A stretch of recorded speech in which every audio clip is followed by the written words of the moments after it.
Inside the imperial palace of Rome, a woman named Marcia is about to make a decision that will change the Roman Empire forever. You pour his wine every night. You have done it for almost 10 years. Same cup, same hands, same man. His name is Commodus, Emperor of Rome. And tonight, you just found out he wants you dead. A boy handed you a tablet minutes ago. A child named Commodus, the Emperor's favourite servant, found it lying on a table and picked it up without knowing what it was. You read it. A list. Names of people to be executed at dawn. Your name is first. You have minutes to decide. Because when that man steps out of his bath and sees the fear in your eyes, the trembling in your hands, he will know. And you will be dead before sunrise. On the night of December 31st, 192 AD, 3 people inside the imperial palace discovered that the emperor had ordered their execution. What they did in the hours that followed would end one of the most brutal reigns in Roman history.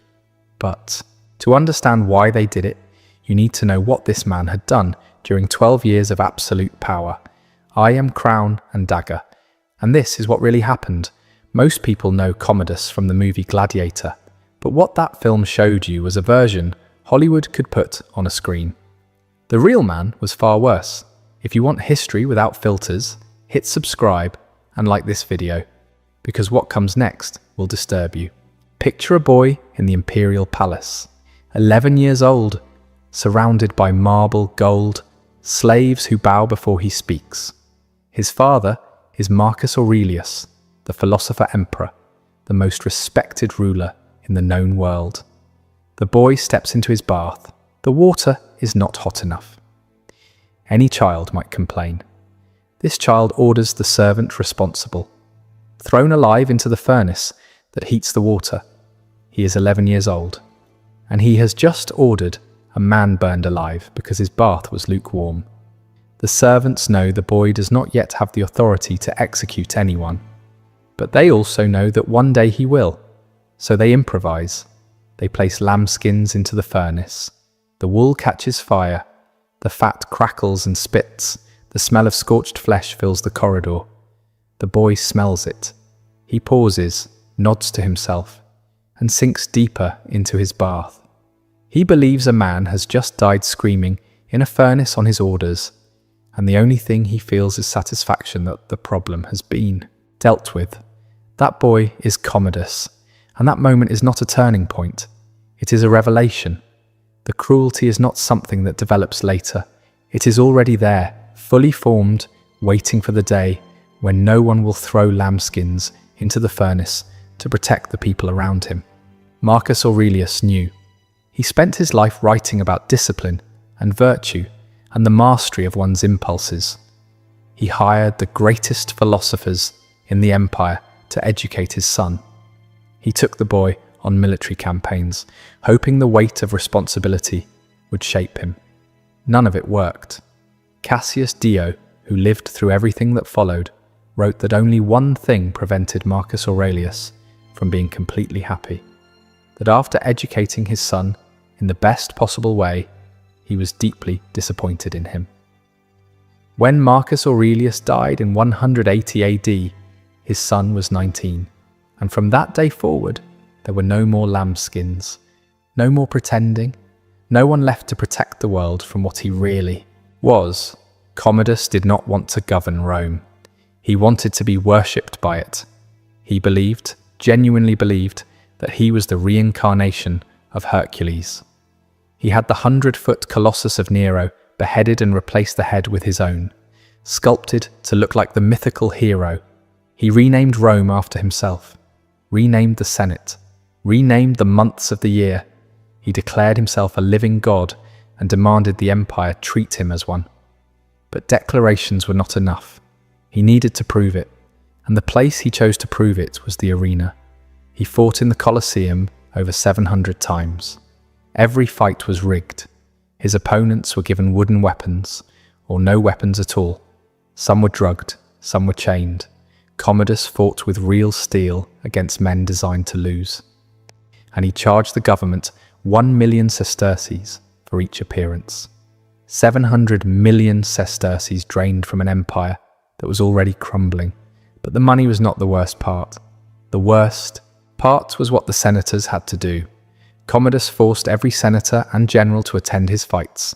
They sat in the front rows, and they were required to chant. Not cheer, chant. Specific words, rehearsed, mandatory. Cassius Dio recorded the exact phrase, "You are Lord. You are first of all men, most fortunate. You win, and you will win. From time everlasting Amazonian, you win." Think about what that means. You are a senator of Rome. You have commanded armies. You have governed provinces with millions of people, and you are sitting in the front row of the Colosseum, your voice cracking, sweat running down your face, screaming praise at a man who is beating a chained, drugged opponent with a wooden sword. And you know that if the emperor glances at you and your mouth is not moving, if your enthusiasm does not look convincing enough, your name goes on a list, and people on lists do not survive the week. This happened 700 times, for 12 years, but the rigged fights were not enough for Commodus. He needed something more grotesque. He ordered soldiers to gather the disabled from the streets of Rome, men who had lost their legs, men who could barely move. He had serpent tails attached to the stumps of their legs to make them look like giants from Roman mythology. Then he gave them sponges, not rocks, not weapons, sponges. Commodus entered the arena dressed as Hercules, lion skin, club, the full costume of a god, and he beat these men to death, one by one, in front of 50,000 spectators who cheered because they had no other choice, because the man in the arena was their emperor, and he had already shown them what happens to people who do not applaud loudly enough. One afternoon, during another spectacle, Commodus killed an ostrich by cutting off its head. He picked up the severed head. The neck was long. The blood was still dripping.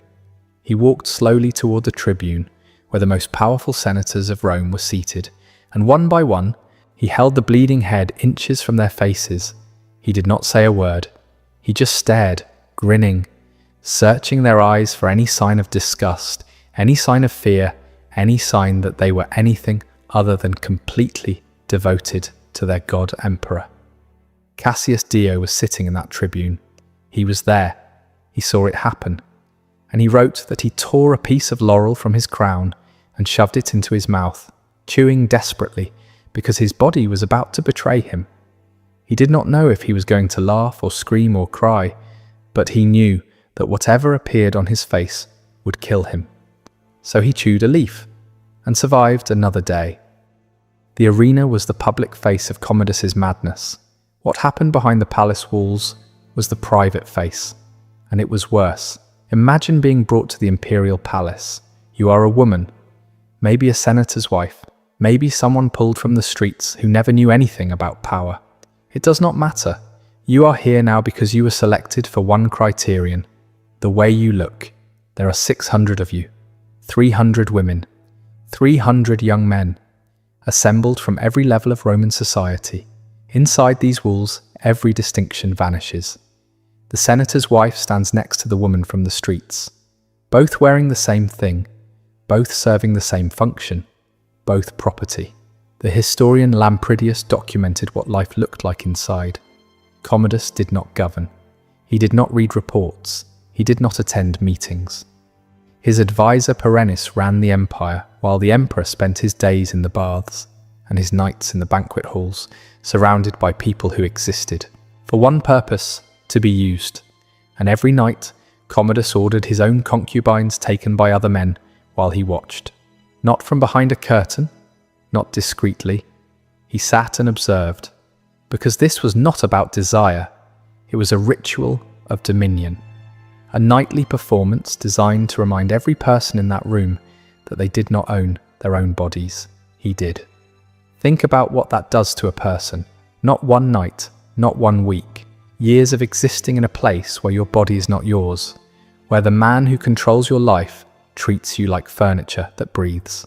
And it was not just the women. He pushed his praetorian prefect Julianus into a swimming pool, while the man wore his full formal toga in front of his staff, then ordered him to remove every piece of clothing and dance before the concubines. clashing cymbals like a performer at a children's party. The head of the emperor's security, standing there with nothing on, humiliated, dancing, while everyone watched and no one could say a word. He grabbed real scalpels and cut into living people, not enemies, not prisoners, people in his household. He watched the blood pour from the wounds with genuine fascination. Some of his victims bled to death on the table while he stood over them. Lampridius described it plainly. He went so far as to bleed men to death with scalpels. He called it practicing medicine. It was cruelty dressed in a medical costume.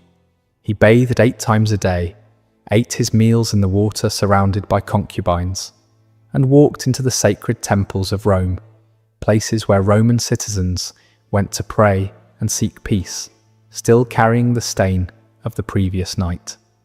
Lampridius wrote that he entered these temples defiled with excess and human blood. This was the daily reality inside the palace, and the people trapped inside it had no exit, no appeal, no voice. They existed in silence because silence was the only thing that kept them alive. If you've made it this far, you understand why every person in that palace wanted this man dead. Drop a comment, subscribe if you have not, because what he did to his own family is next. In 182, his sister Lucilla sent a man to kill him. The assassin hid in the Colosseum with a dagger. The plan was simple: strike fast, strike silent, but the assassin lunged and shouted, "This is what the Senate sends to you." Those words gave the guards time to react. The assassin was killed. Commodus survived, and something inside him broke permanently. Lucilla was sent to Capri. Months later, a guard arrived on the island with orders from the emperor. She was executed. The woman who had been Empress of Rome died alone, far from everything she had known. But killing Lucilla was not enough. Not for a man like Commodus. The Historia Augusta records what he did next. He turned to his remaining sisters, daughters of Marcus Aurelius, women raised by philosophers, women of imperial blood, and he degraded them in ways the historians described with a single word: he corrupted them. This was not desire, it was calculation, a message delivered through the bodies of his own family. A statement to every person in Rome: there is no bond I will not break, no line I will not cross. If I will do this to my own sisters, imagine what I will do to you. Then he took a concubine and named her after his own mother, Faustina, the woman in his bed given the name of the woman who gave him life. A deliberate blurring of every boundary that separates a functioning human mind from something else entirely. His wife was next. Brutia Crispina had survived 10 years beside him. 10 years of watching other women enter the palace and disappear. 10 years of silence and obedience and fear. Then one morning he accused her of adultery. No witnesses, no trial, no defense. The accusation was the verdict. She was sent to Capri, the same island, the same fate, executed. After Crispina, the paranoia consumed everything. Senators dragged from their homes at night, heads on pikes along the roads, bodies in the Tiber. He exterminated the entire Quintili family. Men, women, children. The name erased. He killed his cousin, Vitrazia Faustina. He ordered the execution of dozens of men who merely resembled a fugitive he was hunting. Their only crime was having the wrong face. For 12 years,